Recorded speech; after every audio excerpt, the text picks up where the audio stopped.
সবাইকে স্বাগত জানাই মাই মম কিচেন ব্লকে। তো আজকে আমি নিয়ে চলে এসেছি সাইটিং মাছ দিয়ে কচু দিয়ে আলু দিয়ে একটা তরকারি।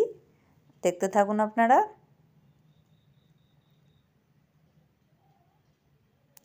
তো এখানে আমি নিয়ে নিয়েছি কচু, গাটি কচু, এটা আলু নিয়ে নিয়েছি।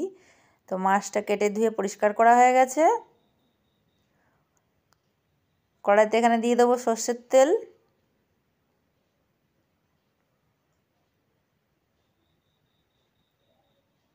মাছটার মধ্যে নুন হলুদ মাখিয়ে নেব।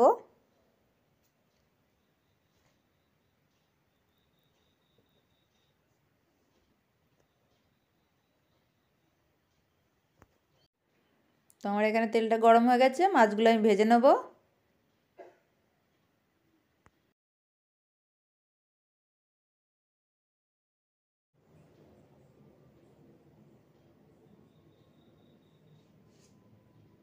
তো মাছগুলো আমার ভাজা হয়ে গেছে, তুলে নেবো এবার।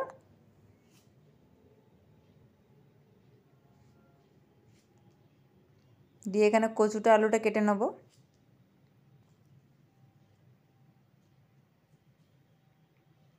কচুগুলো আলাদা করে সেদ্ধ করব না আমি, কেন কচুটা খুব ভালো গলে যায়। তো এখানে মাছের তেল যে রয়েছে ওর মধ্যেই আমি দিয়ে দিচ্ছি একটা তেজপাতা, সাদা জিরে, হাফ চামচে ফোড়ন। তো এবার কচুটা আলুটা দিয়ে দিচ্ছি এর মধ্যে, একটুখানি ভেজে নেব।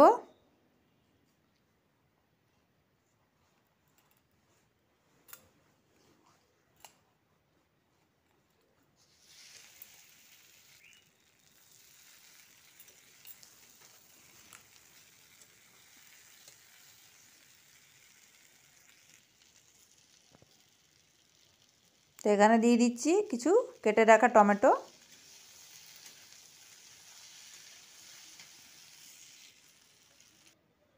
এখানে দিয়ে দিচ্ছি নুন 1.5 চামচ,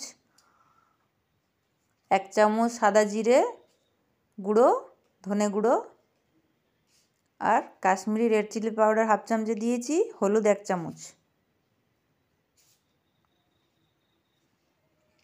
দিয়ে ভালো করে এটাকে এবার কষাবো।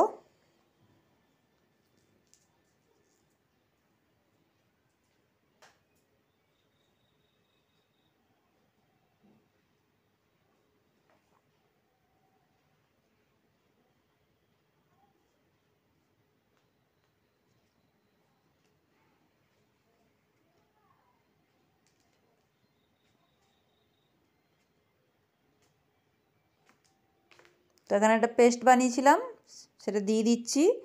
এখানে আছে টমেটো, পেঁয়াজ, আদা, রসুন আর কাঁচা লঙ্কা।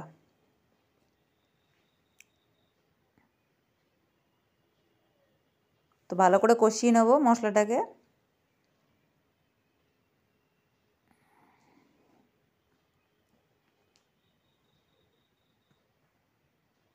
তো এখানে আছে একটা বড় পেঁয়াজ, রসুন 6 কোয়া, 2টো কাঁচা লঙ্কা, একটা টমেটো, আর আদা হাফ ইঞ্চির থেকে একটু বেশি। তো আমার কষানো হয়ে গেছে, দিয়ে দিচ্ছি এবার জল। দেখুন কালারটা কি সুন্দর এসছে। তো এখানে আমার তরকারি হয়ে গেছে, দেখুন সেদ্ধ হয়ে গেছে, কচুটা কি সুন্দর গলেছে দেখুন। আলাদা করে আমি সিদ্ধ করিনি, আপনারা চাইলে সেদ্ধ করে নিতে পারেন। তো এখানে দিয়ে দেবো মাছগুলো, দিয়ে একটু গরম মশলা দিয়ে দেবো। আপনারা চাইলে শিলে বেটেও ইউজ করতে পারেন।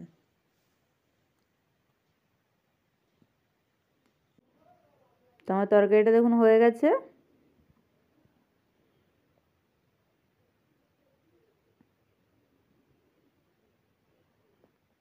তো আমার তরকারিটা হয়ে গেছে, একটা বাটিতে নামিয়ে নিয়েছি দেখুন।